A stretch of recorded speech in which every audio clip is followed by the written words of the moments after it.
So this is the studio from WVBR in Ithaca. This is where we host every week the last exit for the Lost at Hi Ian. Ian's one of our co-hosts on the show. What we do is we present a lot of independent local music and a lot of underground music every week for 6 hours, midnight till 6. And we have a hell of a lot of fun doing it. We've been doing it for about 10 years. What we wanted to do though is we wanted to put another format out there. In this case, a DVD. So you have a visual aspect, and you can put it in anytime you want. You don't just have to tune in midnight on Saturdays. If you do want to tune in midnight on Saturdays, well, we're here every week, 93.5 in Ithaca or on the line online at www.thelastexit.org.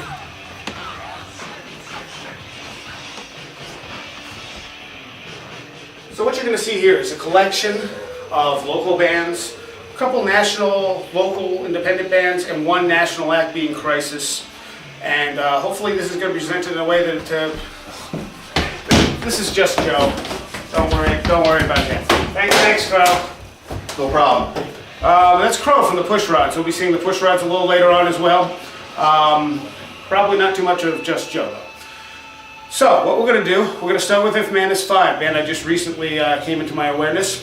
And the name of this DVD is The Campaign for Musical Awareness, the subtitle for it. And the reason for it is because I think there's a lot of local and independent music out there, underground music, that is well worth checking out. And I hope this DVD is going to prove that to some extent. And we will start with If Man Is 5 and go from there. So here you go. Hi, my name is Angela Timon and I'm the lead singer of If Man Is 5. Hello, I'm Brianna Salazar and I'm the guitarist of If Man Is 5. Hi, my name is Daly Schofield and I am the bassist of If Man Is 5. I'm Evan. I play the drums. Okay, how long have you been together? 2.5 years? Around there. Yes. Roughly. And you're from where? Binghamton, New York. Mm-hmm. And the name If Man Is 5 comes from... The Pixies song. And who named the band? We all kind of did. Your drummer just pointed at you. Well, Yeah. I brought the name up, but they... Yeah. But we They were all like, accepted it? yeah, that's cool. It was approved by the band. They're the Pixies listeners, so I'll credit them. Who's the newest member of the band? We popped her cherry. You have a CD out. Yes. What's the name of the CD? Azraella. Okay, and this is, how long has this been out? For a year. Yeah, we celebrated the 1 year release of it back in May. And it's 7 songs, and we're about to release our full length on November 26th at our CD release party. What's that going to be called? Let Evan do it. Oh. He named it. It's gonna be called Blood Is the Ink, and Blood Is the Ink, Hate Is the Story. Yeah. Okay. Who does the songwriting? We all kind of do. Either starts B or it. Angela will come with lyrics or a riff, and everybody kind of throws their own 2 cents in. Then it just goes from there, and we make some arrangements so it doesn't sound like a pile of steaming dog doo-doo. But it always comes out good in the end. Okay. And you're both classically trained? Mm-hmm. Yes. For singing and guitar or anything else? Guitar, singing, and Evans and marching band Yeah, and jazz. I'm also classically trained in jazz drums and marimba and steel drums, so I'm pretty versatile. We're nerds. We're really big. We're like the nerds. nerdy, geeky people in high school. Daly's in chorus too. So. Yeah, she's in choir. We're all I like all geeks. these really music. And we game and do Rocky Horror and do geeky We're the nerdy biggest things. dorks you could possibly manage, but that's Play, like, why we're Dungeons and fun. Dragons. Yeah. Lyrically, where's your inspiration come from? Mostly when people piss me off. You can't write any of these songs being happy about anything. So if we're upset at anyone or anything, that's usually where it gets started. Even Britney Spears hates people and writes songs about it. So. What kind of musical inspiration do you each have? Me, right now, I'm big into Black Dahlia Murder, a lot of metal stuff, metal hardcore. So that obviously comes through in the vocals and the drumming. But I'm a big Buddy Rich fan, Ramsey Lewis Trio, lots of jazz too. So that's what influences me. Okay. You? My biggest influence is gotta be Kitty. And mostly just female-fronted bands, like Jack Off Jill, My Ruin, even like Smashing Pumpkins, even though that's not female-fronted. Female contributed. Yes. And I guess that's pretty much it. Okay. I'd hate to say, off the top of my head, probably 4 bands that really inspire me are like the Pixies, Sepultura, and Bikini Kill, and then even though he wasn't a band, Beethoven. I'm gonna say anything Mike Patton involved, and then also obviously the Beatles, and then on a more random note, they might be Giants. Do you think women are do you think women are more accepted in heavy music now? I think they are now. You know, you got magazines like Rocker Girl and then like bands like Kitty and, you know, coming out. So I think it's making it more acceptable than it was.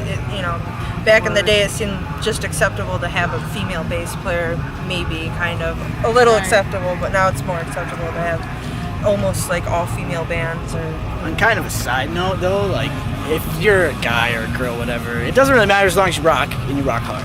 Right, So- right. On the other hand, though, there is still a bit of skepticism to immediately accept female musicians, because some people immediately go, "Oh, you're a chick band, you guys rock," but then we still get people sometimes being like, "Show us your boobs," you know? right.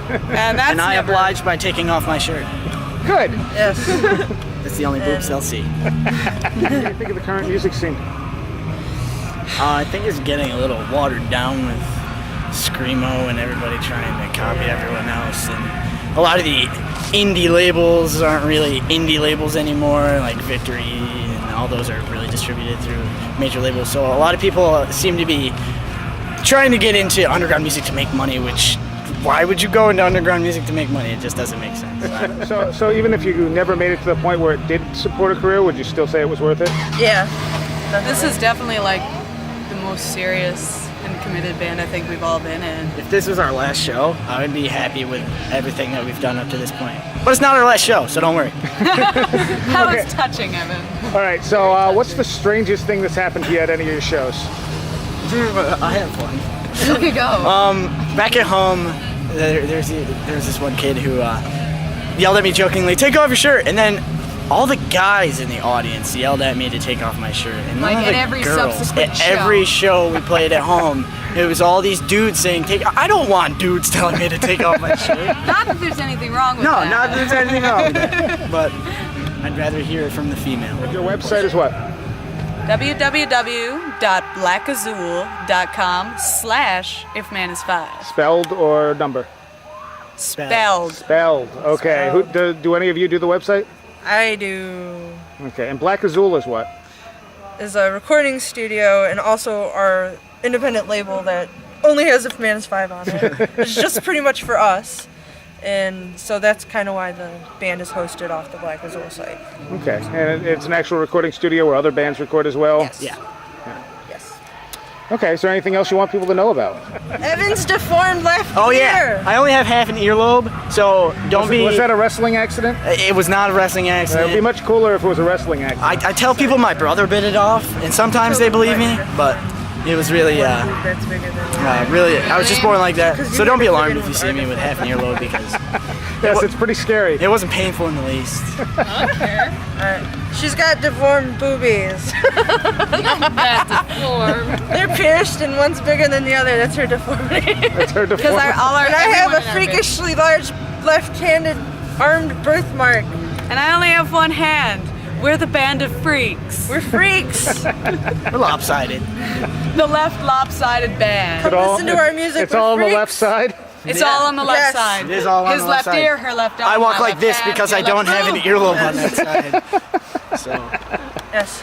All right. Yeah, cool. I swim in circles. That's actually not true. I lied. I just veer a little. This is an abridged version of a song we have Public Trick.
What are you doing? Shoebox. Shoebox, stop it. You're scaring them.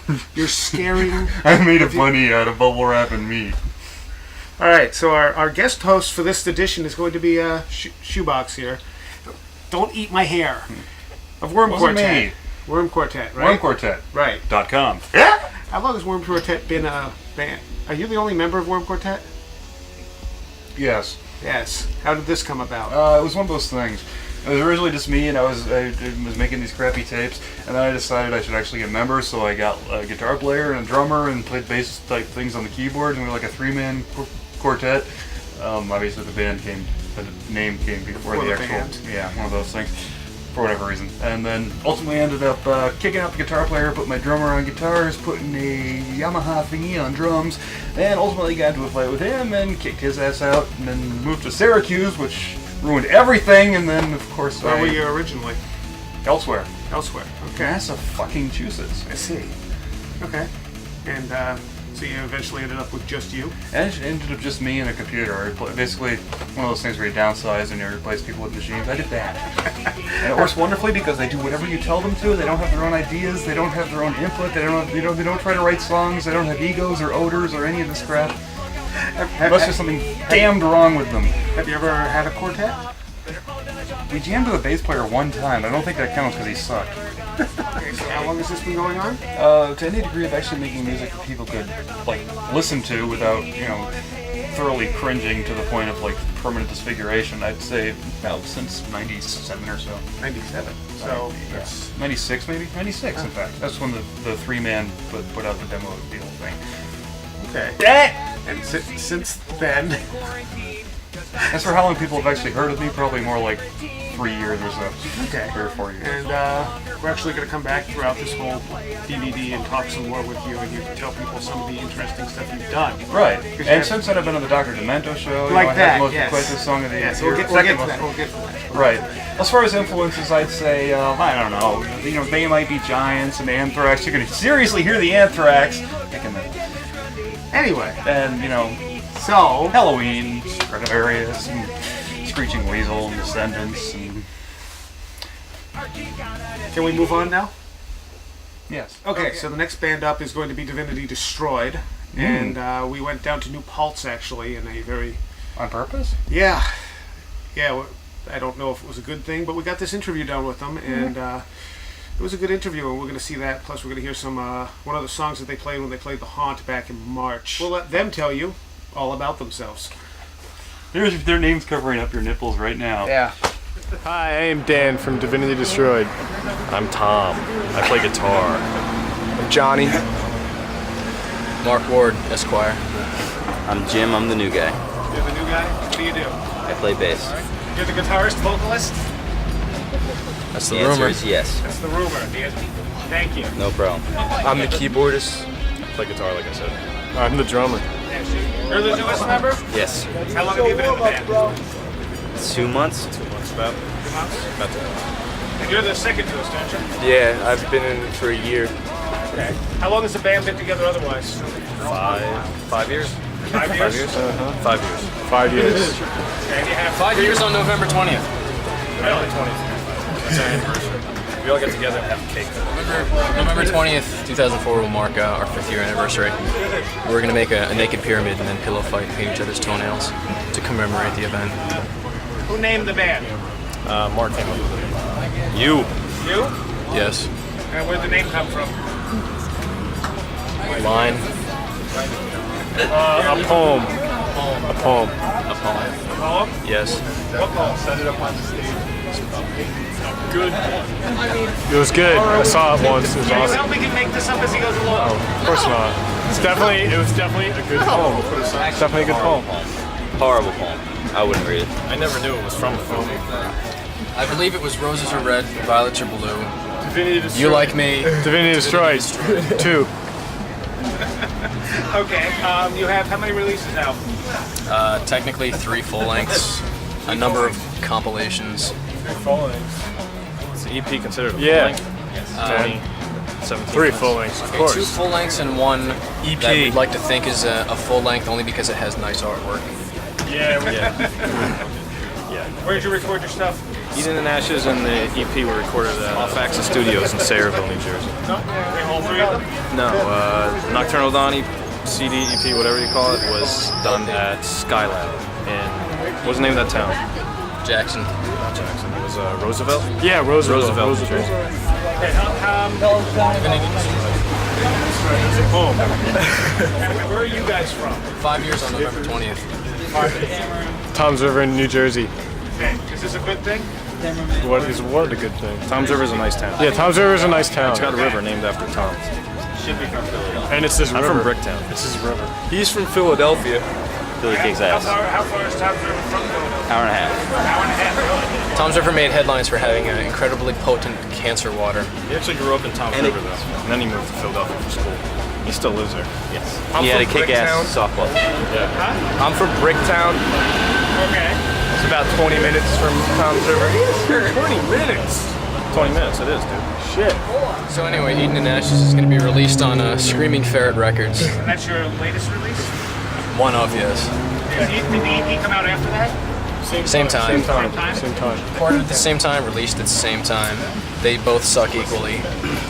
It was a great release show. I was in the audience and enjoying it. Well done, guys. Me too. Me too. Oh, yeah, he was watching. Yeah, in fact, when we released those 2 CDs, these both characters were in the audience, not on stage. Do you look good? Thank you. No problem. I try. I use separate shampoo and We don't have conditioner. a release date yet. We had to, we had to send in the information for the CD, all the files for it. Just the other day. Releasing it as is? Pretty much, right? Yes. Yeah. It's primarily a distribution deal. Yeah. They're not fronting any money for us, really. I mean, to record a new CD. They're just going to press the CD, distribute it for us. And so basically, the goal is that when we record a new CD, people might actually give a shit about us.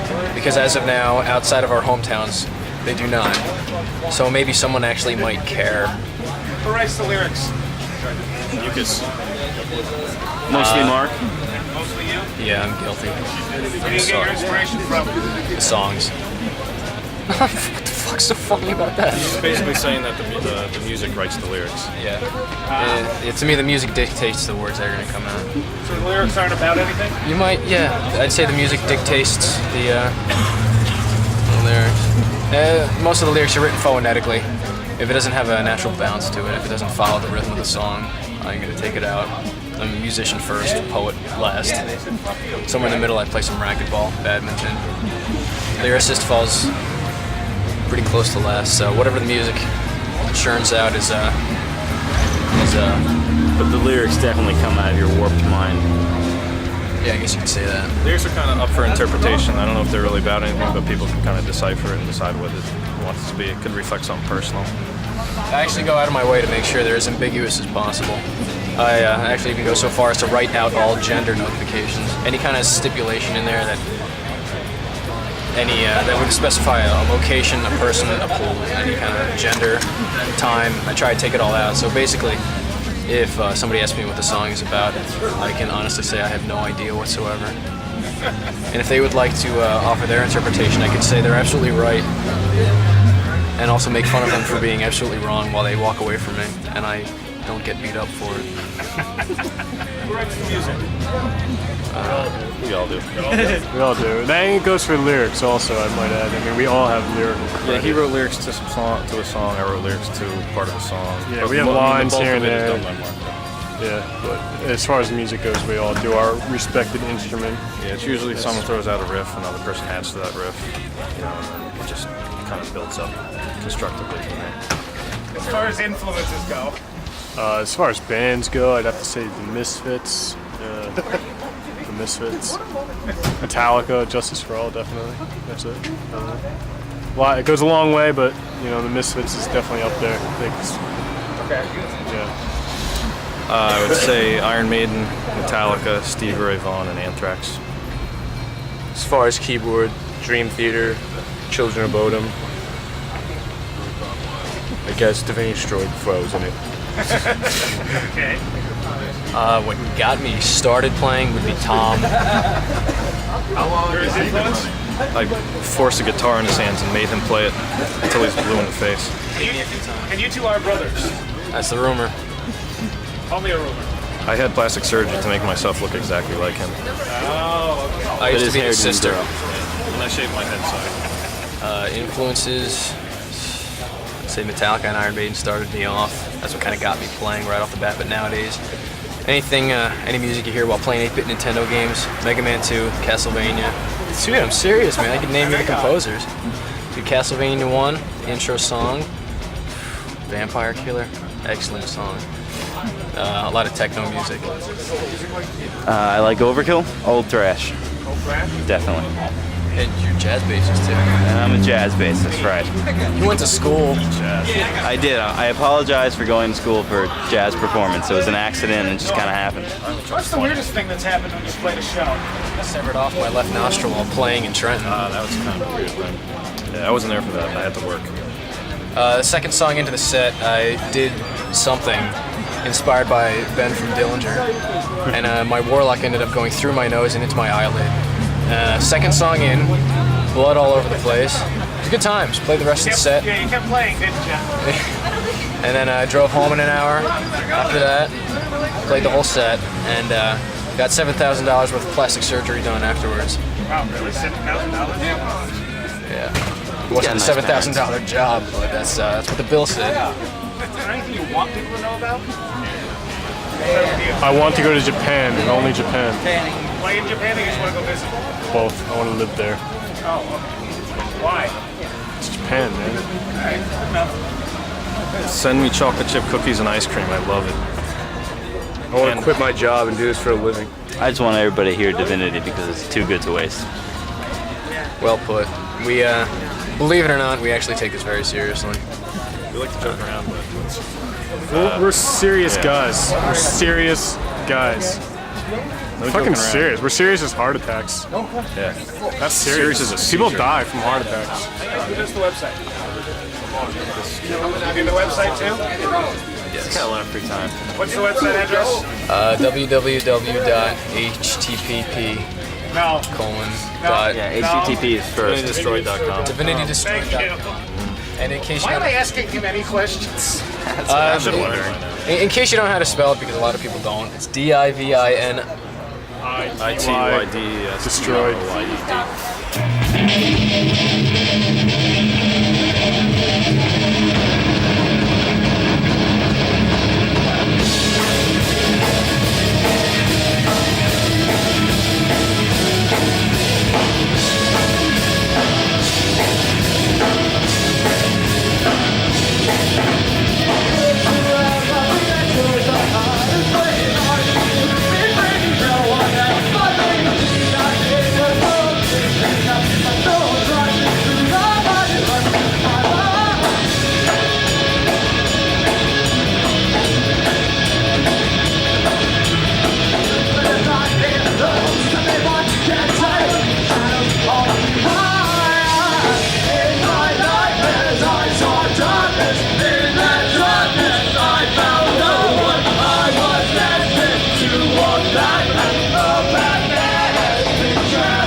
I'm Shoebox, and this is my microphone with a sock on it. Why is there a sock on your microphone? Because you know those windshield things that Yeah. you put in front in order to keep the not sound like a you don't want to get the and it all Thanks. right. Anyway, those cost money, and socks are No. free. Actually, They're no, not they're not actually so much free. free, but you know when you're not wearing them on your feet, they're not really doing anything except sitting there waiting to be either laundered or placed upon your feet. And anyway, so yeah, this is my sock with a microphone in it. That's my offspring. Yeah, well, didn't you write a song that said I'm gonna procreate? I did indeed write a song called "I'm Gonna Procreate." I repeated what you said. And I didn't think it was serious. It came out, it wasn't meant to be. It was meant to be, you know, a whole lot of people have said to me over the years, you know, they said, oh, dude, don't ever have kids, okay? Please, just don't ever have kids. Like, don't even. I mean, because you can totally breed. It's like, you know, it's such a non-thought out sort of insult thing I was getting all the time. So I said, fuck you all, I'm writing a song about it. And thus came I'm Gonna Procreate. Great lead into a video if you have one. We don't have a video for that. Sorry. Maybe next time. Can I make one happen with my mind? No. Son of a fucking bitch. I'm sorry. Okay, well, anyway, that would have been a great lead in. It would have been. And a missed opportunity for you. I guess so. And me. And you. And America. I'm not sure about that. Yeah, I'm Gonna Procreate was basically a response to those people. And about the same week my CD came out, I discovered that it was far more prophetic than I originally intended. Clearly. And yeah, so anyway. And this that's Steve. I made him with sperm. And your new CD is called what? Faster than a speeding mullet. I apologize for leaping at you there. I needed to make some sort of action. Well, and that's been out since when? Since about February. February-ish of 2004. Okay, and how's that done as compared to your last few releases? How is that done? Well, it's just a shiny thing, and you put it in your CD. No, player. how has it done? It's been kicking unholy ass compared to everything else I've released, but that's really not saying much. Anyway, it's definitely out there. Currently have the most requested song of the year on the Dr. Demento show with great idea for a song. If you have a video for that, would be a great segue into it. We do, I believe, happen to have a live footage video from that. So, should we go to that now? Go, this hurts. Okay.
I've known this way about you for so long. And if only your name rhymed with sadistic lying bitch, I have a great idea for a song.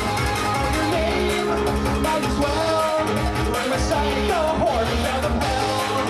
Because of all the crap you put me through back then. Oh, if only your mom and dad had made you something wrong with walkie-talkie maxi pad. Think of all the clever tunes I could have been. Missy runs with Pissy, and Susie runs with Lucy, and Patty runs with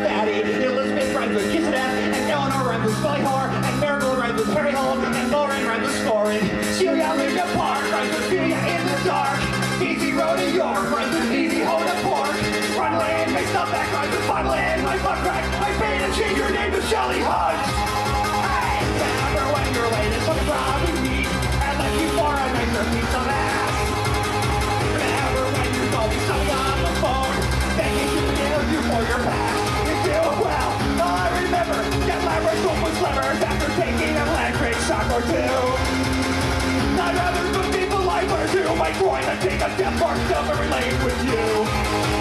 Please don't think I wanna be your friend now. I'd rather see John Goodman in a thong.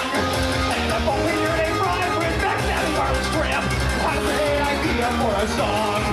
Yeah, if only your name rhymes with really tight and core, I'd have a great idea for a song. Yeah, if only your name rhymes with worthless, cheating, worm-running, butterfly, bound-sucking, stanky, smelling, slutty, waste of blood, fat, bone. It's not funny, my derelict sees disaster. So say to make a time machine, I can write right, let me send your parents to box of condoms. I have a great idea for a song.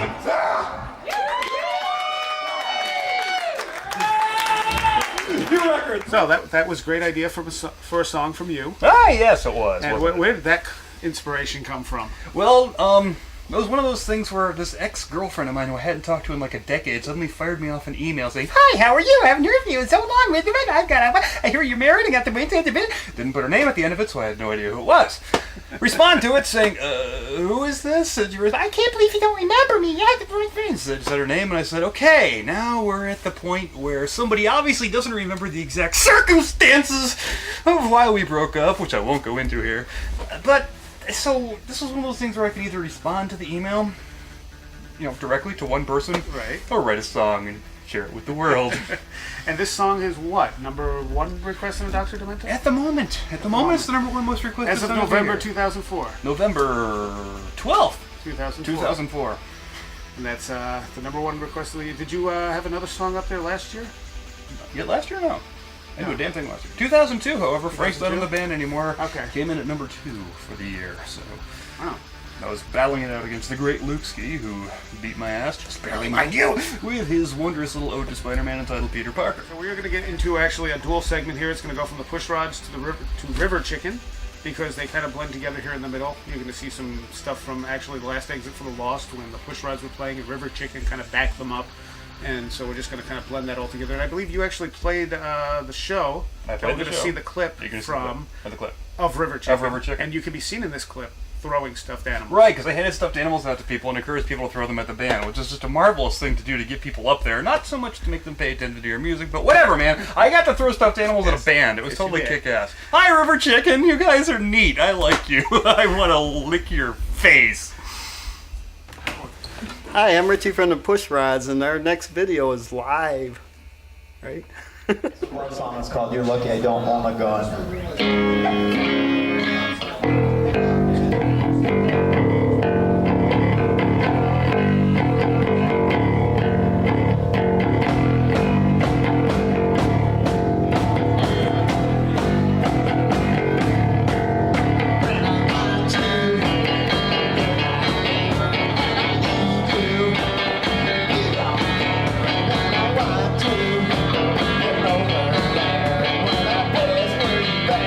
Yes, I know.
introduce yourselves and what you do in the band?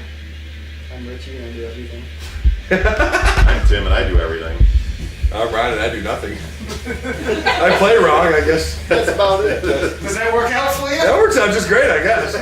How long has the band been together? Too long. Since 95. Okay. Just him. Yeah, just him. He's the only original member. Yeah. You're based out of Horseheads. One CD out, right? Which is called what? Triple X. Whatever you want to call it. Working on your second CD currently? Yes. And this It might be a double album. We got so many songs. Double wide. And not kidding either. We got like 20 songs to decide. When are you hoping to have this out by? Another couple months probably. Yeah, hopefully by then. End of 2004? Yeah. First So Richie, where do you get most of your lyrical inspiration from? Well, it varies. Sometimes I wake up in the morning and have a silly idea to write a song. And other times something will happen. Most of the songs are true stories. And some of them are just like ideas I've had. Okay, I had an idea like, suppose this happened and suppose that.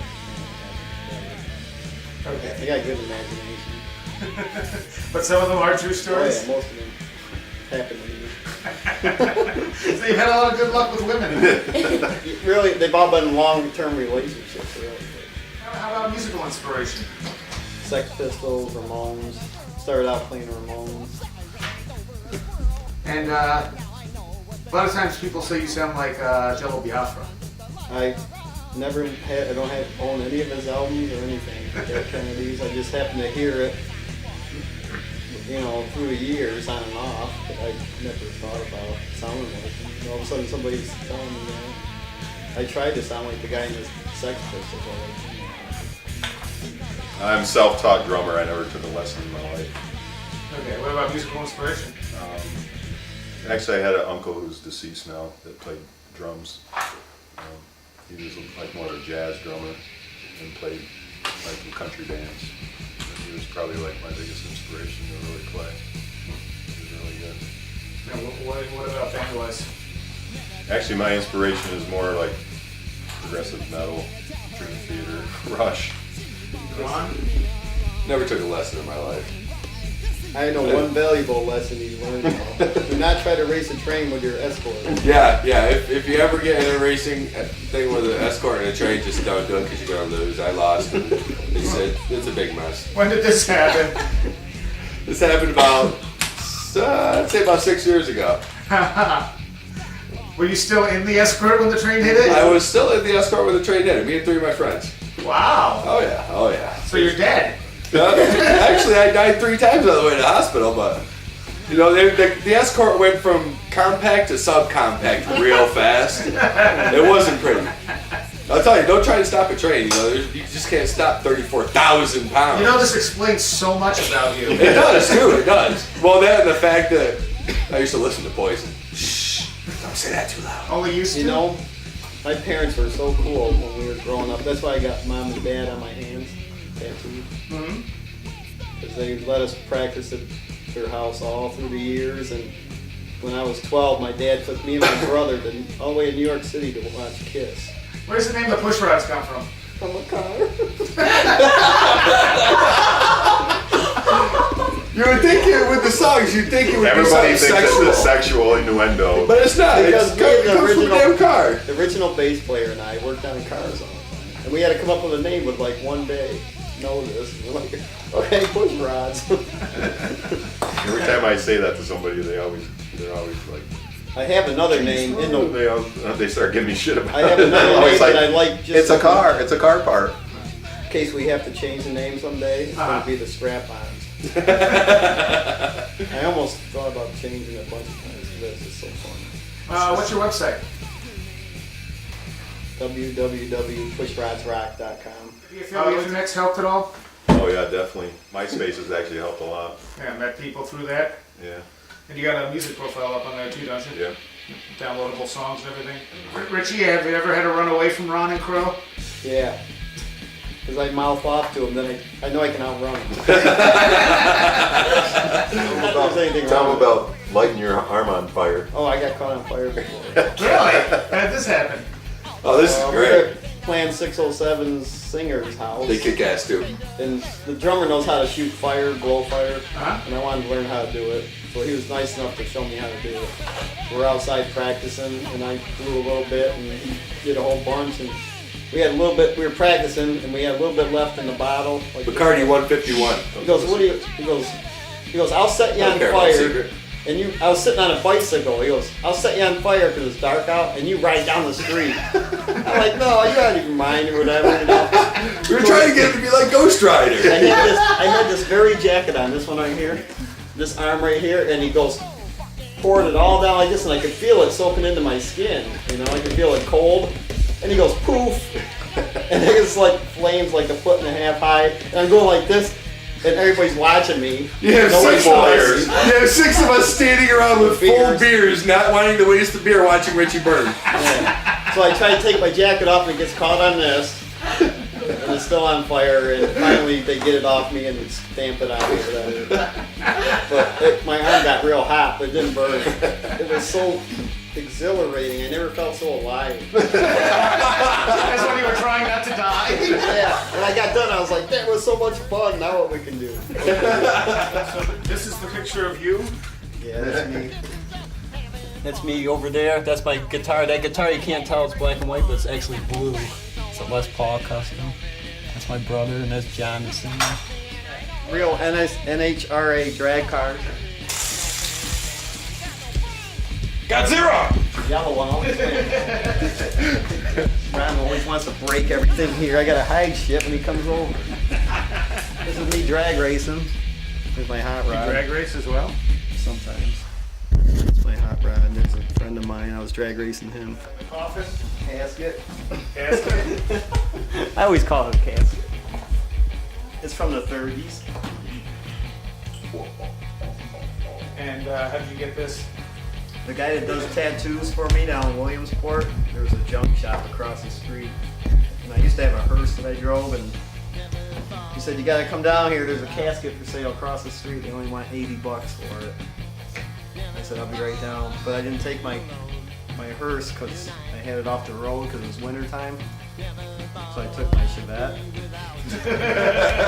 Believe it or not, it was sticking half out the Chevette out the back. It was freezing cold out. It was frozen off. The fumes were coming in the back, and I was going down the highway like this. With the casket sticking out of the back, and everybody's looking at me weird. Or were you on a magazine for tattoos? Yeah. You were. Tattoos for men. Okay, for what tattoos? My back. I'll show you that. Yeah. Is it there? No, it cut. It's gone. It was erased. You got arms too. It must have washed off. You got arms? I hope you have arms. How else you play? And hands. And fingers. Fingers hurt the worst. Ouch. So, you have The Crow. the Crow, which is your nickname. Come on! More crow. More Crow. The Crow. I take it you like the Crow. I am the Crow. Your punk rock got spelled wrong. Well, alright, it was 3 o'clock in the morning, and I didn't check it. I checked the girl, and I checked the P, and I checked the R to make sure that they looked right. I didn't even notice this. So, 3 o'clock in the morning rolls around. I go home. Next day, I put my shorts on. I go to work. I come home. My wife goes, "That's spelled wrong." I said, "What?" I went the whole next day, not even realizing that I had punk rock spelled wrong on my leg. What's the new CD gonna be called? Do you know? Girls in Vinyl Skirts. We got a couple hot chicks on the cover.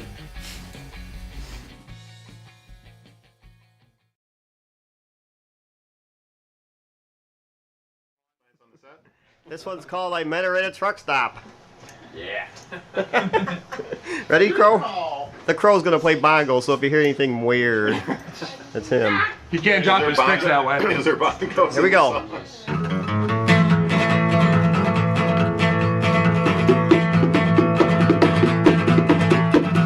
I was sipping coffee when she walked in. Oh, I think about was sin. She wore tight blue jeans and a Peterbilt hat. I said, hey baby, I drive a cat. She said, I'm looking for a fine young buck. I said, hey baby, you're in luck. I got my Peterbilt out in the lot. She said, ooh baby, you make me hot. Yeah, I met her at the truck stop. We drank coffee till the last drop.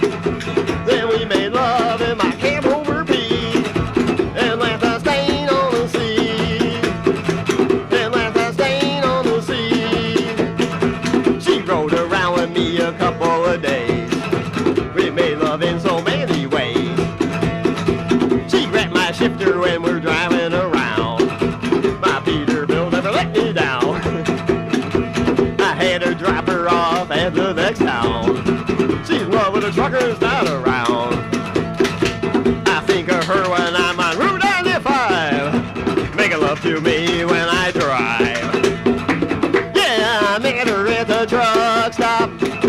We drank coffee till the last drop. Then we made love in my cab over Pete and left a stain on the seat. And left a stain on the seat. Yeehaw!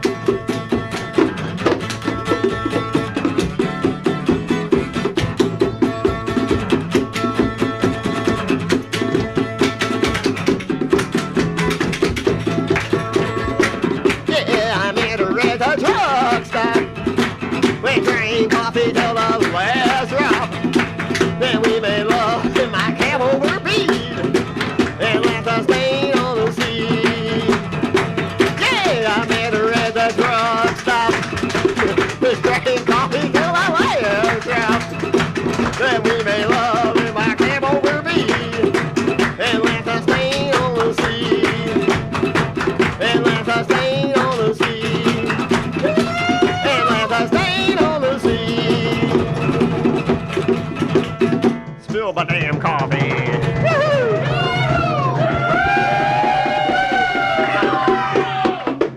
Wow. You hear the chickens were backing me up. Yeah. So apparently it's... We had a lot of cock back up there. So you're... You are. You bastard.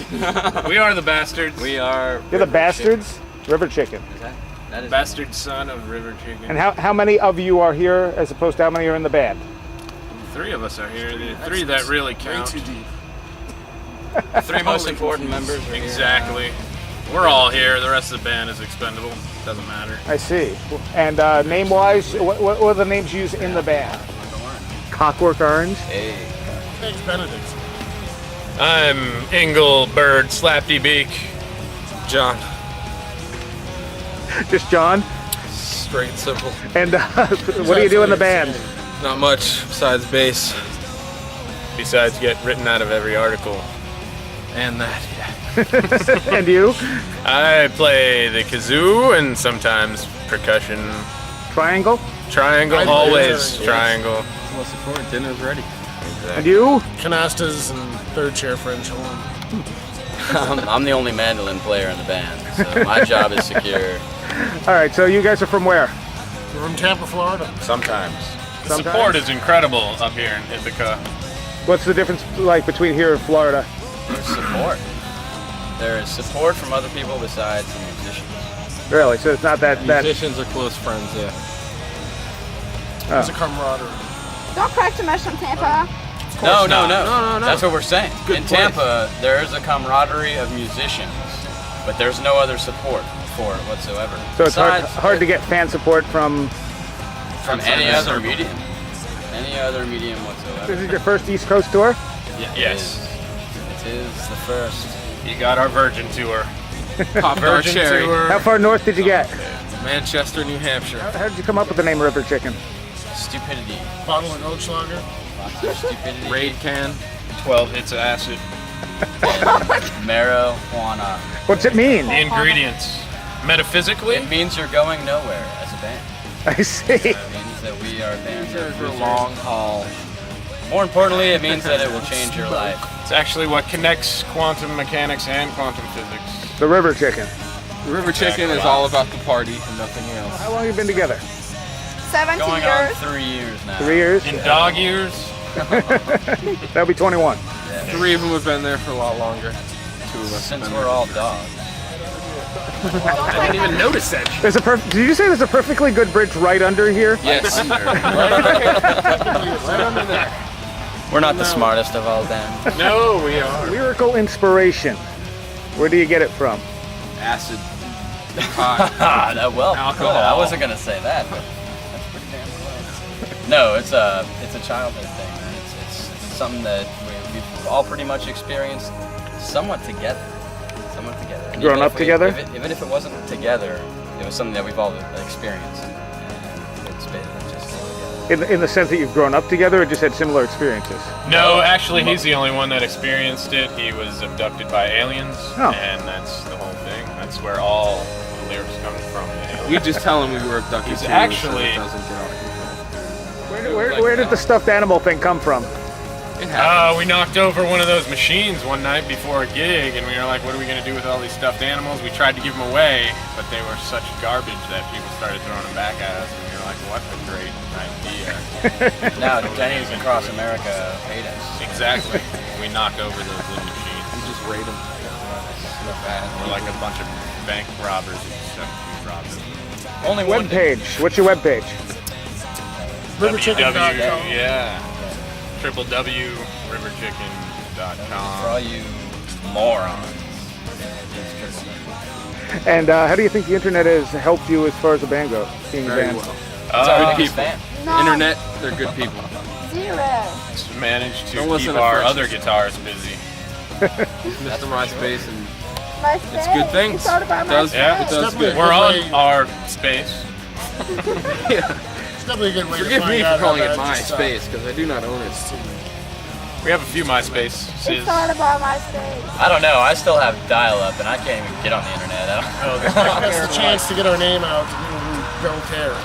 So it's really helped us a It lot. gives us in an that opportunity way. to chat with you guys on Saturday night. Absolutely. Yes. Have you ever pissed anyone off with the stuffed animals? No. Yeah, we have. Yeah, we have. We knock over beers all fucking day. That's not true. No, that is very true. Pitchers, beers, shots, anything. Yeah, you near a forgot to tell bar. them to keep their beers in their hands. He never tells them anymore, so now we gotta buy them more beer. You have a full-length CD coming out. Yes, we do. It's came out like 6 times, and it'll come out again. It's the same 12 songs, so if you already have our full length, you might not want to pick this new one up. It's the same 12 songs. But you can get it at the website. We'll give it to you for free. Riverchicken.com. Is there anything else you want to tell people about? No. Any personal messages to Can the I finish? viewing audience? Can I finish? All right, I'm done. You? Check us out. You'll have a lot of fucking fun. Come to one of our shows. What about thank you for everybody? Throw who some shit responded? at us. Tell us how bad we fucking Yes, suck. we want to thank a lot of people from New England to New York to New Jersey to New Mexico, which we've never been to. But we want to thank them anyways.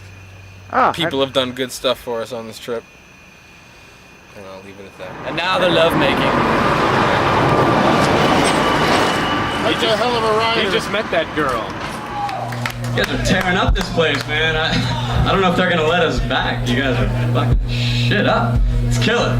We appreciate it. That's what we live off of, man. It's the excitement, the energy. You're standing a little far away, man. I kind of want to see some faces. I know it. You don't get to throw them as hard, but this one's on some CD we're selling back there. $5 shirt CD. You can't beat it.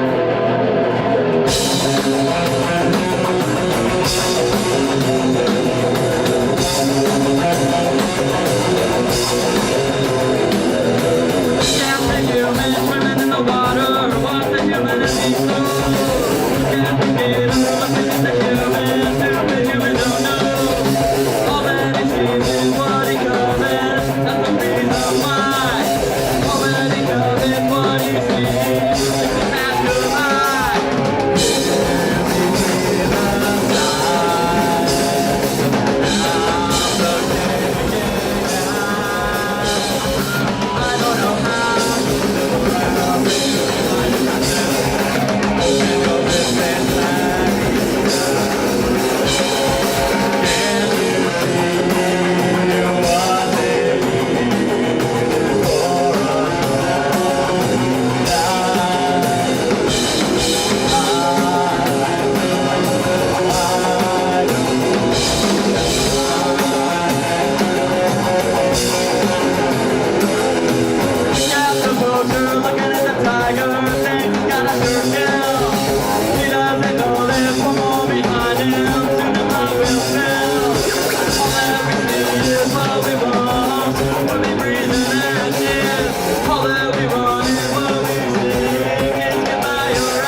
come your seat's higher than mine?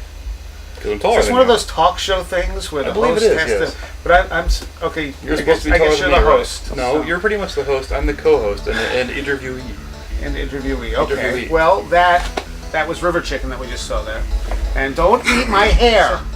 We did, when they started throwing those stuffed animals out, and you were back by the merch booth. I was just wondering how long it was going to take before you detected there were stuffed animals being thrown about, and B, came up front and participated. And it took like 2 songs. Something like that. I mean, there's some sweat dabbing time. If you've ever seen me after a show, I mean, I have this wondrous power stick that prevents me from creating an entirely huge odor of any sort. But I'm a very moist individual. Yes, you are. And still smell better than most drummers. How do people react to you just playing with? You just bring a CD player to play live, right? So how do people react to that generally? It kind of depends on what the crowd is. I mean, it depends on if they're like the pure punks or like that doesn't have any fucking strings on it, man. What the fuck? It doesn't have any fucking or if it's somebody who's okay. Well, let's just say confusion, shall we? I mean, basically it's confusion. It's like what the fuck sort of thing. I think what the fuck pretty much describes it. Yeah, sure. You've done a bunch of conventions now, haven't you? I have, yes. The sci-fi geeks are my bread and butter, or at least would be if I had any chance of doing this for a living. Alas, that is not the case. So are you? Is it something that you want to make a ton of money off of, or sci-fi conventions? No, the band. The band? A ton of money? Or is it something you're happy with regardless? It's something I just do. I mean, if I wasn't happy with it, if I expected to make money, I think it would have stopped probably about 10 years ago. Isn't that when you started? Yeah. Okay. This is not something that is going to make me a millionaire or any sort of thing. This is something that every once in a while, I'm just hoping for diaper money, basically. I want to be able to continue to have something to soak up my son's piss. That's really all I want. So it's for you. It's a creative, fun. It is expression. Right. Basically, an idea comes into my mind, right, for the song, and then I just go to my computer and I pick up the keyboard and I smear the idea into the keyboard. How would you say the crowd's different between like club shows when you play them and the conventions? Well, club shows tend to have far fewer people dressed up like Klingons, for one thing. I can see that. Yeah. Actually, what kind of kills me about the conventions, the first time I did it, it stirred me because I was playing to people that were sitting down. Really? That was kind of strange to me. But people come to these conventions. Comedy music has kind of started becoming a staple of some of the conventions, which is really friggin' cool because it means people come there. Some people at least come there to see comedy music and are actually following people like Luke, Tony Goldmark, and myself are around and coming to these shows, and so yay! So it's a happy thing. It really is. I mean, and there's a surprising number of women at these things. Actually, the next band we're going to get to here is one that you've met a couple of the members of. Mm-hmm. Lotus Project. Oh. And I believe you're familiar with David and Chris from Lotus Project. Indeed.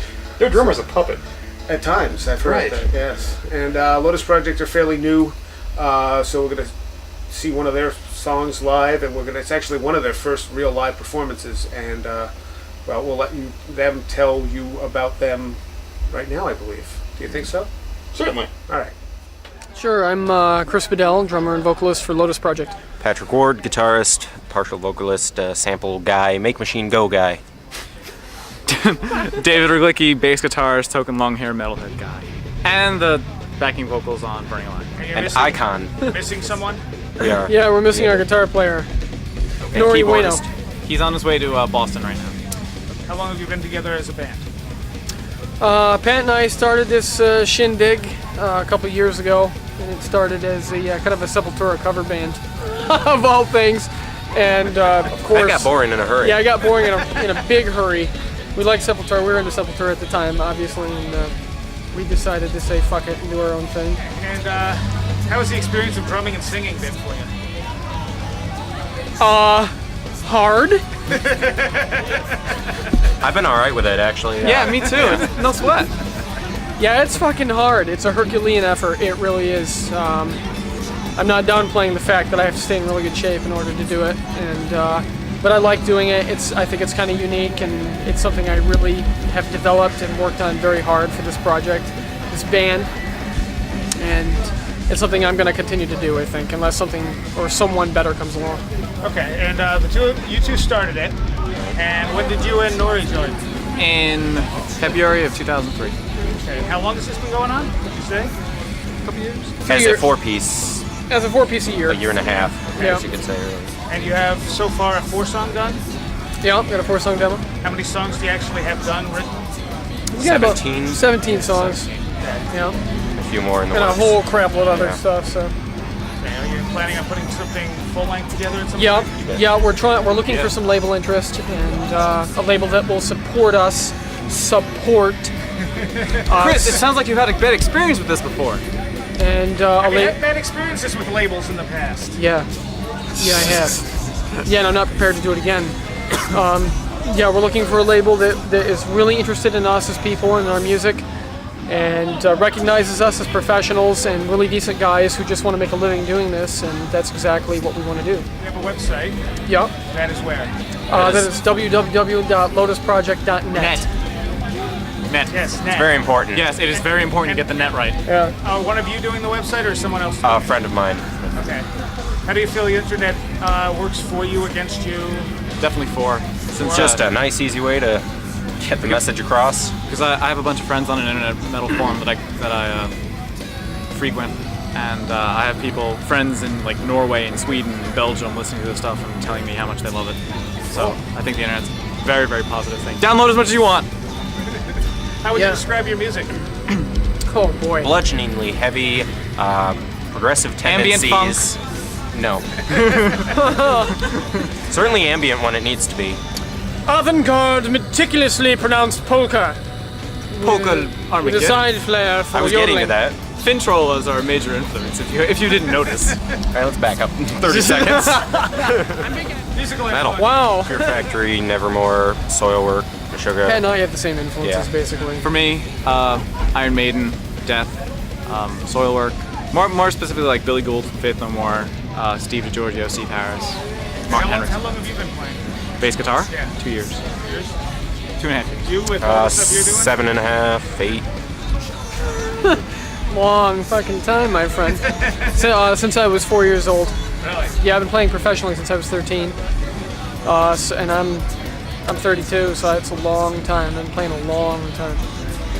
Where did you record your stuff? At my house, on the Brink Studios. Okay. Who does the production work on? This guy right here. Make Machine Go Man. Yeah, make Machine Go Man. Make things sound nice. Yeah, Pat's, he's fucking awesome with that. He really is. I don't know how he knows how to do it, but he knows how to do it very well. I make good guesses. Anything else you want people to know about the band? We are poised and ready for greatness, and whatever label is interested, please do something about it, because music is falling into the mire and into the black abyss of nothingness, and it's turning into shit. So please, please, please do something and sign us. We're gonna be a great band, we're gonna draw crowds, and it's really amazing music, and we work very hard for what we do, and we're very talented, and we're very excited to play, and c'est la vie! That plus. This one is called Storm.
If I looked familiar to you just now, it may be because you've been sitting at home watching VH1. Admit it, you've been fucking watching VH1.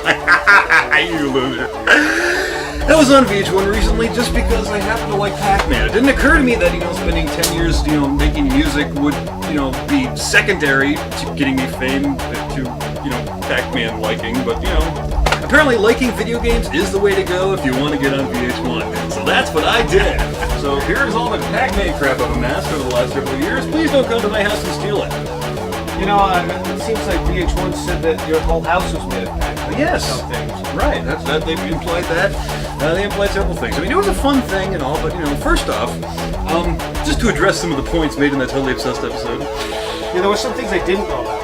Yes. Like they could spend $10,000 right. on Pac-Man. And if you do the math, no, what they said specifically was, Shoebox is Again, they didn't say Shoebox, correct? Tim has spent over $10,000 playing Pac-Man every day on his lunch break. First off, what do you think I actually do on my lunch break? And let's get a profile here before you answer that question. Secondly, let's consider this for a minute here. I've been working as a software engineer for about 7 years. Figure 5 days a week. Figure I've never missed a day. Figure 45-minute average lunch break. Yeah, $10,000 works out to about a quarter every 2 minutes. So you're not very good at that. I guess not. And I'm never getting better despite playing it every 2 minutes. And I also never knew that you drove around the mall with a megaphone. Right. You see, you can do that all the time, anytime you want. Even if VH1 does not get permission from the mall for you to do this, wow. The security guards won't bother you. You certainly won't get arrested. Go ahead and try it, kids. So what you're saying is the show may be exaggerated at some point. Just a touch, yeah. But it was still fun. And, it was a fun thing to watch. I figured, that'd be a great plug for Worm Quartet, get it up there, because, it let me do that song, yeah. And, they had wormquartet.com plastered all over the screen. It was fantastic. Except they didn't, and you read some lyrics about your Pac-Man song, and they played some generic guitar rock. Yeah, that was in fact the Red Hot Chili Peppers. Was it? It was. It's too bad that they didn't have some of your music. Yes. It truly is. It's certainly not like I gave them a CD. Not like I shoved a CD in their hands and said, here you go, here's the thing. Not like they actually had my background music playing when I performed the fucking song. It's not like they sings and stuff. Yes, exactly. Did that seem too forced? I'll do it again. Things and stuff. Thank you. Anyway, we're going to get into The Witching right now. Well, we're going to get into the segment with The Witching anyway. Right. And they're a band. They are a band. They're from Ithaca. They have a chick. And they have 4, actually. Oh, right. That was the other chick I was going to mention, and then the other 2. Right. So we're going to see an interview with them and some live footage from them that's actually from Halloween. So no, they don't normally look like this when they play live. They don't normally wear diapers and roller skates. But, yeah, it's a cool performance. Smell my tape. No. Here's The Witching. Go this way. You want to introduce yourself? Meryl, and I play the guitar. I'm Ruby, and I sing and scream, laugh, joke, love, heckle. Bass. Ava on the bassa. Hey, you didn't say your name. Oh yeah, that's not important. You just did the animal thing. Barb. Arr. How long has The Witching been together?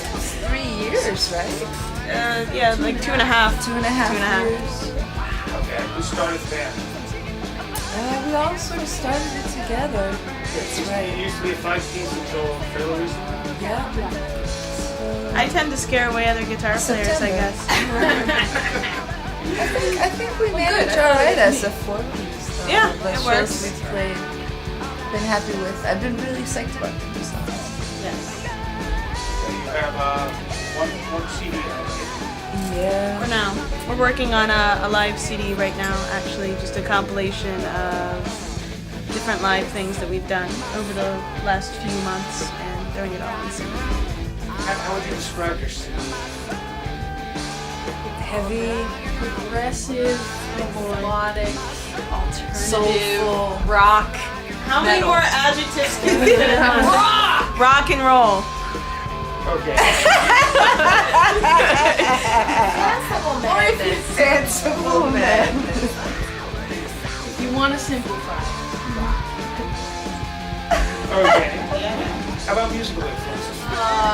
Grew up on really bad 80s hair metal and graduated to slightly progressive metal and new metal. But I really listen to everything.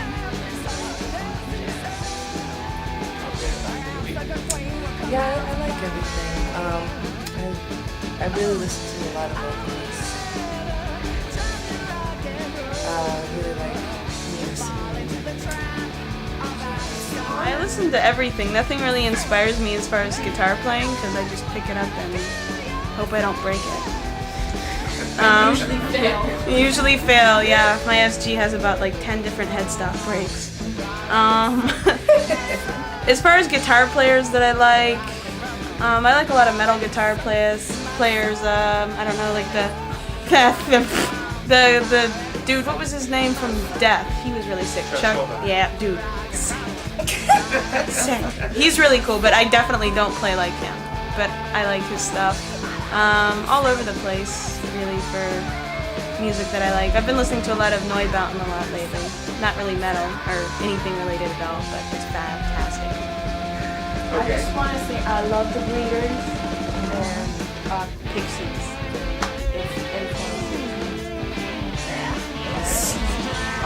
Patti Smith.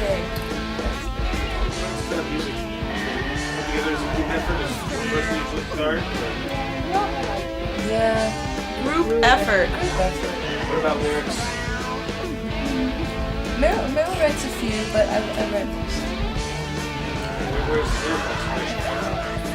Life. Sex. Sex is a huge part of life. Indeed. Life is a big part of sex. Indeed. Well said! Well said! Do you the webpage for the band? And the website is what? www.thewitchy.com. Do you also do websites for anyone else? Or? Yes, I do. If you need a website, go to my website, livemind.net. At one of your shows, what's the strangest or oddest thing that's ever happened? Wearing a diaper. Oh, I have one. I have to say, at the Halloween show, dressing up as a dead baby and getting up on stage with nothing but some Depends and Band-Aids was pretty hot. Yeah. That must have been so intense. Yeah. I was Good so times. glad I didn't Good run times. over your toes with the roller skates. You did. I did? Oh, sorry. One of my favorite moments was when AJ was subbing in for Yeah. Ava when she was on maternity leave. Full drag, completely unprompted. We didn't ask him. He just showed up and looked way better in a skirt than I ever will. Yeah, he was. He had that plan. I had a strange audience thing on one of the shows. I can't remember. I know it was a Castaways. I put my chewing gum into my cup, which was half drunk Leo. And I think I also spit in it on purpose, I think, so nobody would touch it. And this guy up front row has been watching me all night. I'm like, okay, having fun, good. So he takes and drinks it and is like taunting me, you know, like, I can't do this, just imagine what else I can do. Dirty. Did he chew your gum? Oh, he had it all in his mouth. I didn't ask. I was just, I looked away. I was like, let's play our next song. Where did the name of Witchy come from? Shit, I forgot. Hours and hours. We were narrowly escaped from becoming called Busted! Which turns out to be an outrageously popular European band now. But anyway. Well, thank God for that, because we're not busted and we're not busted. And we're not busted. But I think I came up with the name one night. Wasn't it? First the witching hour, and then Yeah, we talked yeah. Yeah, it was about the witching and then hour, we like, got nah, into man, that's the too witching. long. Yeah. Too long. That was too verbose. There you have it. Yes. Thanks for the music industry and the music scene as it is now. Major media sucks. It's owned by like 5 corporations who put out all the stuff that you'll see on TV or hear on the radio, and it's Garbage. It's garbage, and it's a lot of carbon copy clone bands trying to cash in on the success of some formula that's been already made. And it's really hard for an independent band to make a living making music without selling your soul. How do you think the internet's helped or hurt music? It's exposure, free exposure, you know. Anybody can check out any bands, anybody can network with anybody else. It's much easier to get contacts with people, it's not such an exclusive thing. It's much better for the up and coming. Yeah, I was just thinking. and you can share your music. It's an easy way to share your music. Have it in downloadable format. It's easy to get people into your stuff. It's one of the most low cost and most effective ways to reach a potential global audience with your music. As long as you have something good to say and you're excited about it, you're loving what you're doing, and you can promote yourself on the internet very cheaply and get a large audience for your independent music. Would you be upset for people downloading your stuff for free on the internet? Hell no! No. We offer MP3s on the website. For free. Free. Well, I mean, even if you found out someone was just downloading the whole album off Kazaa or something instead of buying it from you. You know, if they're downloading it because they love it, they're more likely to share it with their friends and pass it on Or come to to somebody who shows. eventually is going to come to a show and support us that way, or eventually want to buy a CD. And it's free exposure. It's like free promotion. So I think it helps the independent artist more than it hurts. We just want people to come to our goddamn show. That's all we want. This is a new tune called A Holiday Song.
Okay, so we are momentarily going to remove our normal large co-host for a much smaller co-host.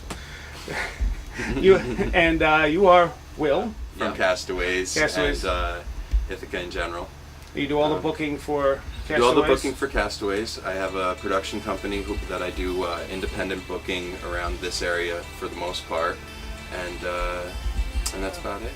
Being in your position, your viewpoint of things is a little different than most of the bands going to things, since you're the one who's putting them on. Mm-hmm. As far as bands go, what advice would you have for bands as far as getting them booked and how they can help themselves in the industry in general? I think the bands should, when they start out, should be willing to do a lot of work for free. A lot of bands have this sort of this they get into it and they immediately want to start seeing money back. I think that bands don't necessarily invest enough themselves on all levels, and I mean giving away merchandise to get their name out of there. I mean doing shows for nothing, and lots of bands in the underground scene do that. Right. But I don't want to come off as a pinky ring wearing promoter by saying I want bands to play for me for free. If I make money on shows, I make sure that everybody makes money. Right. Probably why I'm in Ithaca and not in New York City doing shows. You know, we could get into the sort of music industry, the music industry's I guess clampdown on underground music over the last 8 years or so. As there was a time in the 90s where independent record labels and independent promoters, bands, everybody, bands that weren't pretty, were making money, and the industry got really good at presenting people with like a product that wasn't as good. So you're fighting that as a band now. Yeah. People, hear your particular style and they think of whatever the industry has presented to them as that style, and they don't even want to check you out because you sound like so and so. Yeah, and that's garbage. How do you think the whole music scene stands right about now? I think we're basically back in the mid '80s. Our culture has got a clamp on the music scene. We have an incumbent Republican being reelected, like Reagan. I'm thinking that people will break away, but I see it personally. It shows by the drop off of an all ages or an under 21 crowd at my shows. There used to be when I was at the Haunt that I could count on almost as many under 21s as over 21s at my shows, and now the percentages just keep going more towards the older people and less towards the younger people. Next up on here we have Crisis, who you have had some personal experience with. You actually booked them twice at the Haunt? Yeah. This interview was done in early September. Since then, their drummer, 2 days before, they went on tour with Otep and Kitty, which they're going to talk about on here as upcoming. 2 days before that, their drummer burst his appendix. Went to the hospital. They rapidly searched for another drummer, found the guy from Epic of Unlight, who's also on the End Records, to fill in for the tour. I guess the drummer who was hospitalized is no longer going to be in the band. He couldn't handle the touring schedule, which they're going to talk about how trying it is. And so he's out there looking for another drummer. They'll be hopefully finding a replacement after they're done with Kitty and Otep. So that's pretty much the big update on Crisis after this interview. And is there anything else you want to say about them? Anybody who thinks that they like a female-fronted metal band that they've heard on MTV needs to check out Crisis, because they haven't seen anything. This is true. And in this, we're going to have a fairly long interview with them. They're very articulate and well-spoken, and I had a really hard time cutting this one down at all.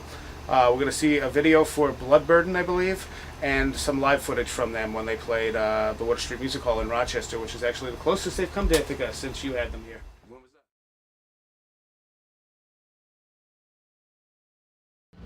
I'm Karen Crisis, vocalist. Afzal, guitar. Chwanza, guitars. And how many other people are in the band? 2 others. G on bass and Josh on drums, somewhere. Okay, and can you give us a little history of Crisis? Have all 3 of you been in the band from the start? No, Karen and I have been in the band from the beginning, which was along with Gia, our bass player, which is from 1993. Joanza, when did you join? I joined in 98, in late 98, December 98. Okay, and the band's been together how long? 11 years. 11 years, really? Yeah. You've been touring how long now on this tour? With Soulfly? It's been a month and a half. And how many dates have you played in a month and a half? Geez, 35. 6 days a week. We have 1 day off. So. Is this good for you? Yeah, definitely. It's been amazing. Okay, and you're now on the End Records, yes, as opposed to Metal Blade with your last 2. Yeah. How is that different from being on Metal Blade? It's really exciting. We've always just wanted to find a label who believed in what we did and understood what we were doing, You know, we didn't want to have to sell ourselves and try to explain our vision to someone. And Andreas is someone, when we met Andreas, we didn't know a lot about him or the End Records, except that they had a really good reputation for being very artist-friendly and all about the music. And we can't come to find out that Andreas has been following our career for many years. I guess we'd met him when we first toured through California. We didn't remember meeting him, but we did meet him at that time, and it's been great. He really is a huge fan of what we do, really believes in what we do, and is not afraid of taking, he himself as a businessman, as a label owner, is really into taking risks. And so he's all for us doing what we do because we're all about taking risks as well.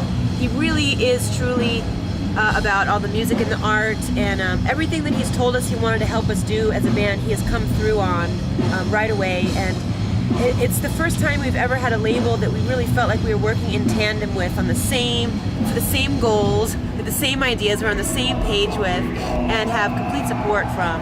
So we're excited to grow with them because they're growing as a label and we're growing as a band, and it's a really great union. We feel like we finally found a home. So you're sticking with them, hopefully. Oh yes. Where have you been all these years? The End Records. Okay, this is album number 4, right? Right. And it's called Like Sheep Led to Slaughter. And this is inspired by? Well, musically and lyrically, I guess it's inspired by, as all our art is, by everything we've gone through as a band over the last few years. We've learned a lot about our songwriting, and I think it shows our contempt for the power structures that be in the world and all the abusive control that goes on.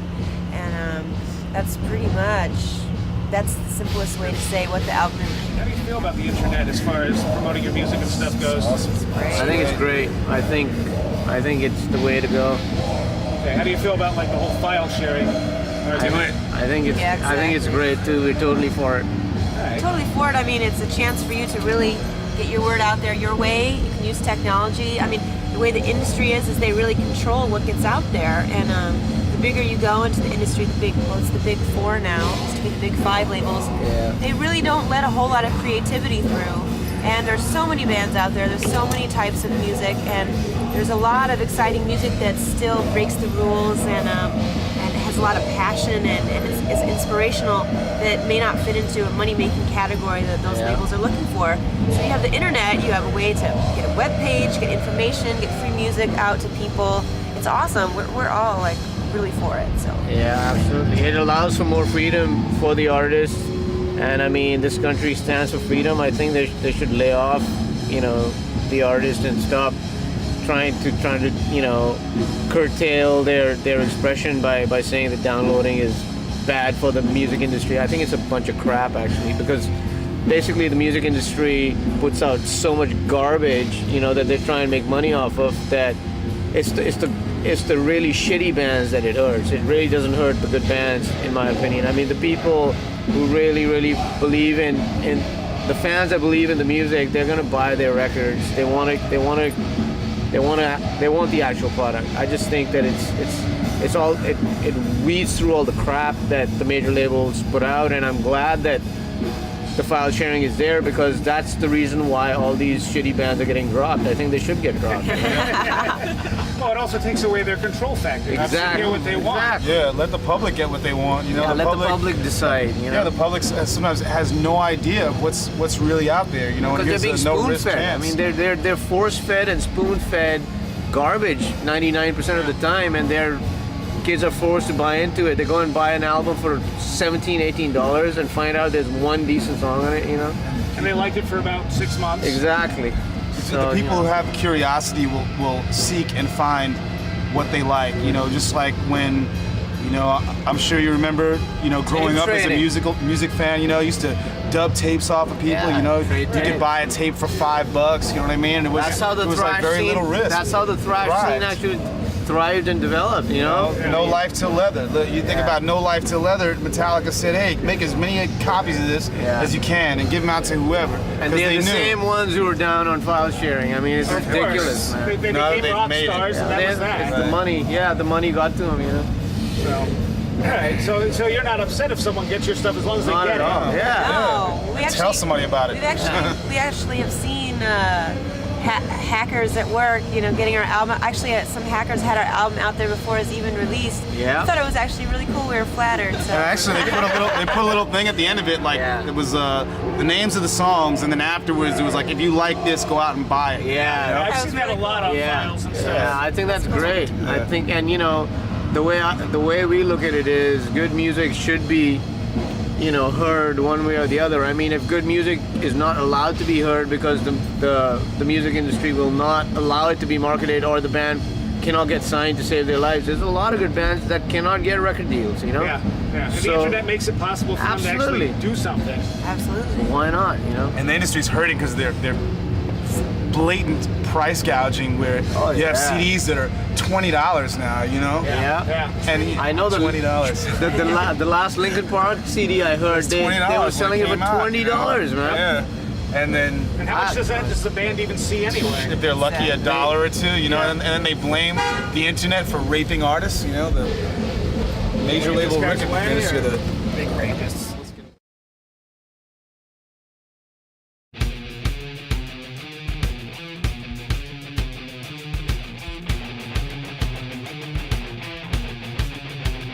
I can hear the dogs in their hysteria, salivating for the taste of a rotten failure. Brutality of flesh and bone, making enemies when there was none. Gates of God are on the move to bleed the slain in shallow tones. You can be my riddle and I your grave. Get defeated, we fought the mean of fate. Between layers of coma and death, it fills the blood. Excitement says it's mutant sense of touch.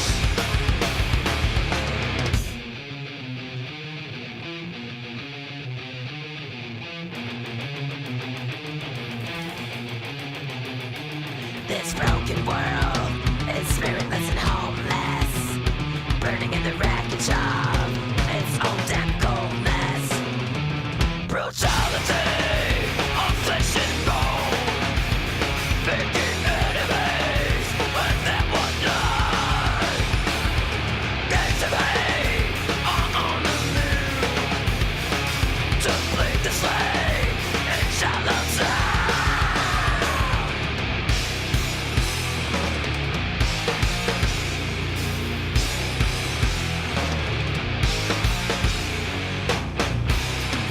We exist in between the gang of life and death.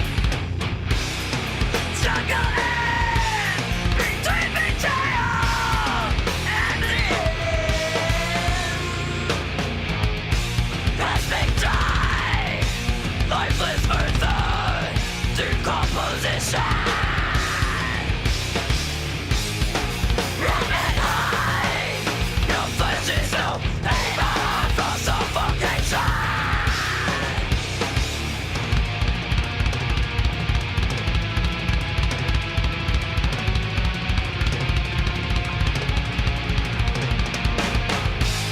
Blood burning, no bones, dig down to skeletons in the ground. Blood burning, no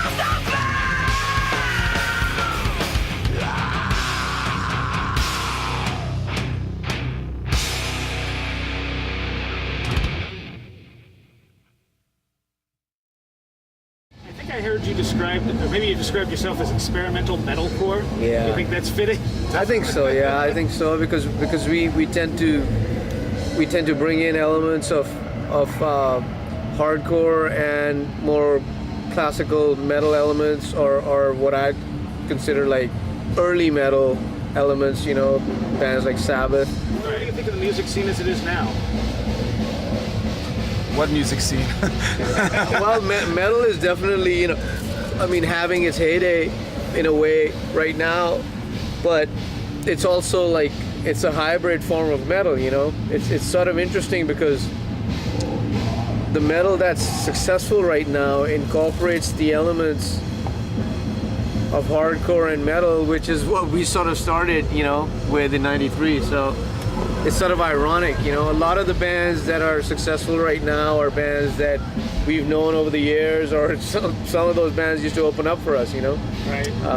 It's also interesting what a trend it's become. Like, you know, the fashion and the sound and everything. You know, it's back in the days when we were starting out as musicians. You know, it was a lot of importance placed on originality, having your own style, your own sound. You know, and that's what really defined you as a musician. You know, it's like your ability to create your own music, to have your band have its own culture.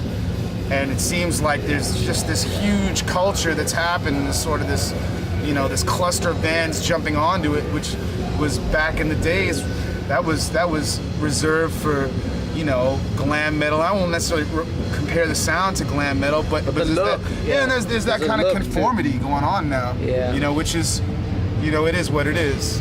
That Fugazi documentary that you have? Yeah.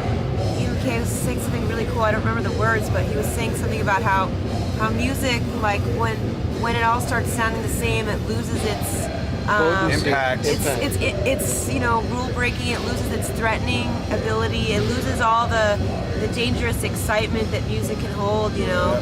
And it just becomes a familiar suit that everyone wears. That's right. And I thought that really applied to today. I can't say it the way he said Definitely. it. But I mean, metal in a way now, it's almost like they found a way to sell the revolution to the kids. You know what I mean? It's like back in the days, this was sort of, it had its own, it was sort of a rebellion happening.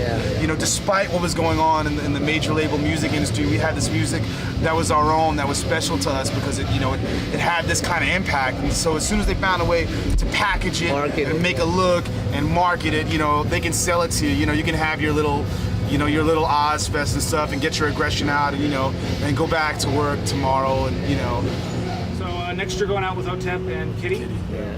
And I guess this question is more directed towards you. How do you feel the role of women in metal has changed over the years since you've started doing it? It's definitely changing. I mean, when we started in '93, it definitely wasn't cool to be a woman in a heavy band, fronting a heavy band. Now it's almost becoming a bandwagon thing, which is kind of weird. We really don't want to be a part of any kind of bandwagon, but it is exciting. There's a lot of women out there. You know, I think that'll, in time, there'll be room for even more women, you know, who, I mean, some of the women out there have gotten help, you know, from A&R people and producers and stuff, but you know, it makes room for all sorts of opportunities for other women, and I think it's great. The more the merrier. Because I think there are people who are ready for that change in the heavy music scene, like in terms of the audience. The industry, I think, has always been reluctant about the people accepting that. Yeah. But I think that the more women who get out there, and there's thousands of them in the underground scene, but the more who actually get out there in a bigger way, the more changes, or the more people will be forced to think and contemplate about change, and that's a good thing. You know, change is good, so it's exciting. And what's the weirdest thing that's happened to you on this tour? Some guy grabbed my ass, so I grabbed his nutsack until I could feel my fingers on the other side. I was there for that. That was last night. Yeah. That was last night in Cleveland. And that's never happened, so, you know. And you kicked him too. I kicked him too, and I really scared him. I think he's singing opera now, you know. He ran away singing soprano. While you were on stage? Or? No, hanging out at the merch booth. We always like to hang out at the merch booth, but this tour, like, everyone's getting like plastered drunk and they misbehave, so I can't hang out that much.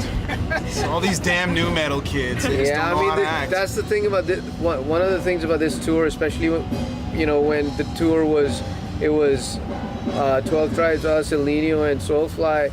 It's weird because a large portion of the audience is a very mainstream metal MTV type of audience that does not know anything about the underground, or does not know anything like that's anything outside of this massive media thing that's going on right now, you know, and they're very young kids. Well, so we knew that going into it. That was our challenge. That's our challenge.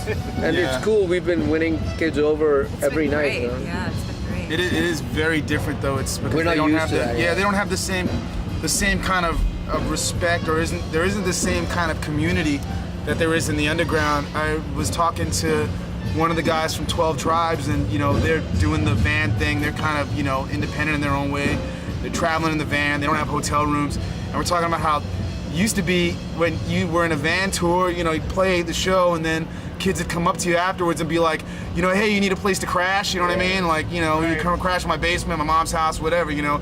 And, you know, now they're just like, you know, you're the fucking, you know, the rock star and they're the kids and, you know, can I have your autograph? And, Well, you know, it's that also, separation. that It doesn't and the exist in the fact- underground. It doesn't exist because they were also saying that they're looking for places to crash, but this is not the sort of tour with those where those kids even they don't exist. They're not in the audience. Yeah, like you even feel weird, like, you know, when somebody's asking you for an autograph and they've just heard you for the first time. Yeah. You can't ask him, hey man, can I crash on your floor? You know? Right, It's like you just gave them your autograph, man. Kind of takes away from the allure, the mystique. So yeah, it's a very different world, you know, of touring with these bands. But it's cool. It's been an eye opener for us, you know. 10 years of touring in the underground with underground bands, and you know, now we're like, we've hit the big time. Anything else you want to tell people about? Anything else they should know about? You're gonna see a lot more of us these days. We're actually working on a new video. It's gonna be like a whole live footage video that's been filmed in this tour. We are coming back very soon with Kitty and OTEP, and then after the new year, after we head out to Europe, it looks like we're gonna head out to Europe. Things are in the works at the moment. We're gonna be doing an underground headlining tour with some bands that we know. So that'll happen probably in the early spring, and that'll be fun, you know. yeah, that'll be more like our speed again, you know, back to what we're. Just keep an eye on our website, which is crisissite.com, and you can catch all the news. Also, crisisfanatic.com is a good way to get up-to-date information on the band. Let me hear you! Alright, here we go. Corpus Apocalypse. Exit Catacomb.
that's Crisis. I made him myself. And that's actually Kim helped. Oh, well, that's Kim's my good. wife. Yes. I had sex with her. Yes, and right, so that was Crisis, and that's pretty much the end of this DVD. We will most likely be doing a volume 2. My sperm fertilized her eggs. Yes. That's more pleasant than the previous statement, oddly enough. Well, so hopefully you enjoyed this. Hopefully you heard some cool music. Hopefully you heard some new music you hadn't heard before that you liked. You got to see what Shoebox is like to be around. Yeah, I made him. These are mine. So, yeah, and my thanks to everyone who helped out with this, and that's a lot of people. And especially, however, like Satan. Besides Satan, I'd also especially like to thank Will at Castaways, Reget Record Archive, and Andreas at the end, because without them, this would have not been anywhere near as good or come along as well. Don't forget Martha Stewart. Yeah. Martha Stewart. And Shoebox, The of Republican course. Party. And The makers of Pez. What's your offspring's name? This would be Steve. Yeah. I was originally going to name him Optimus Prime, but since I got to name everything else in the house, ultimately we decided that shouldn't happen anymore. What are your cats' names? Ampersand and Tilda. Actually, I'm lying. Kim got to name one of the fish. Oh. We have two fish. One of them likes to eat the other one's tail, chases it around, trying to eat its tail. So Kim named him Butt Munch. I named the other one. Ah! Oh, you looked at me. Hi. I gave you a good name.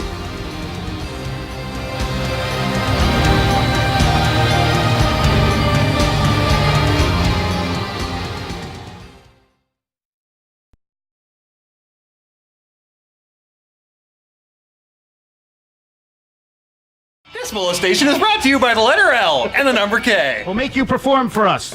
How's that? Monkey dance. Why the hell do you have pants? Joe has dungarees on his head. Hi, lads. Smell my nipple, win a prize, win a prize, win a prize. Smell my nipple, win a prize for you. We're wearing underwear. We're wearing underwear too. I'm not able to stand.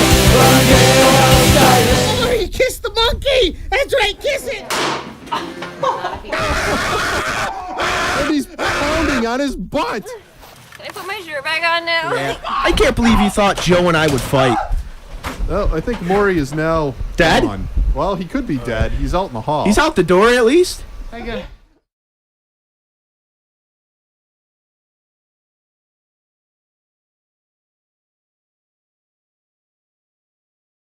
Oh, I think that's him. Oh, Barry, answer Come the door. in. Knocking on the... There we go. All right. I don't know. I wonder if people can still hear them over the air. Bad things that happened to you. Apparently a reincarnated bunny has no sense of fighting skill. He did. That was cool. No, Joe's okay. We need pictures, though. If he had anything to do with that, he would have been electrocuted, probably. Yeah, he is kind of wet, isn't he? Buy my sperm.